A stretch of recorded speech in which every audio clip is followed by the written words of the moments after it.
Welcome back to the farmhouse. We're working on the basement over there. So my brother got a hold of me and he says, "Hey, do you got those temporary support columns that I let you borrow?" And I was like, yeah. I remember putting them in when we first moved in because the structure down in the basement was just awful. Yeah, temporary support, still here, you know. And it's down in a hole, the original hole where the wood was, where the wood rotted, and, you know, that's why it needed to come out. So we need to put a new one in, but the last one I put, this one's actually on a stone, so that can stay. This one here, that started sinking into the concrete, like, so we're gonna have to pour some footers. I measured the beam, it's 21 inches across. So the best place to put it would be at 7 and 7. And then, you know, it would be in there.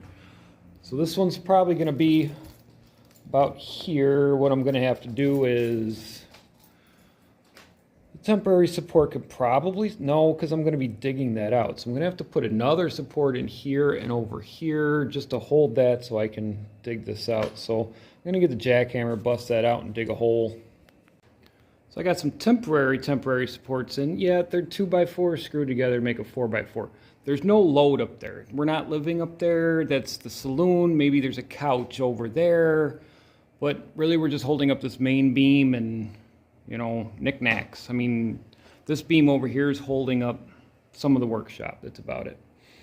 So I'm going to do a 2x2 slab. So I'm going to have to bust all this out. If I had a nice cutter, I would cut it. But this floor is all wonky, so I'm going to have to get wood down in there too after I dig it out.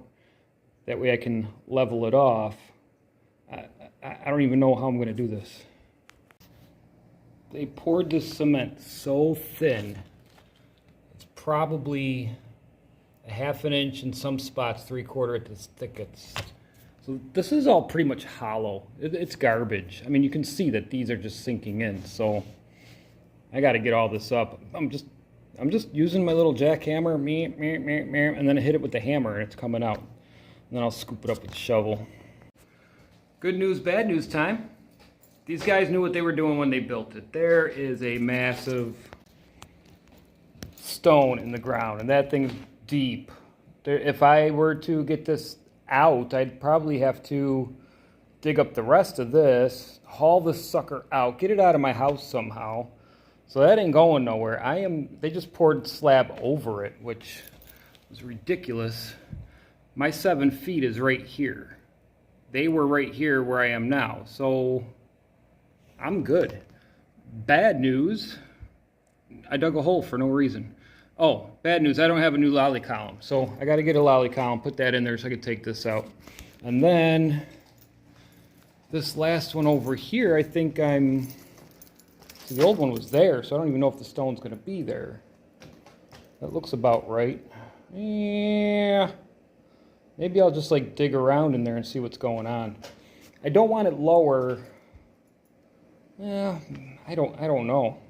I mean, the water table, obviously, this is all mud and slop once I got underneath there. So the water's not getting anywhere because there's no drainage. I mean, I dug this little drainage out right here that goes to my sump pump, which is just a blue bucket until, you know, I dig a hole. Well, I guess I'm down here. I could start digging holes, right? I don't know. So yeah. That's 1819 farmhouse restoration. I'm Dixon. Dixon does it. And I didn't do it. I didn't do anything. I dug a hole. Found out that I didn't need to. And now I gotta go buy things and put them up, and I don't know. There's other guys out there that have done this the right way. The Fixer, look him up. He's good. Just look up lolly columns. You'll find them. All right. That's it. Peace out.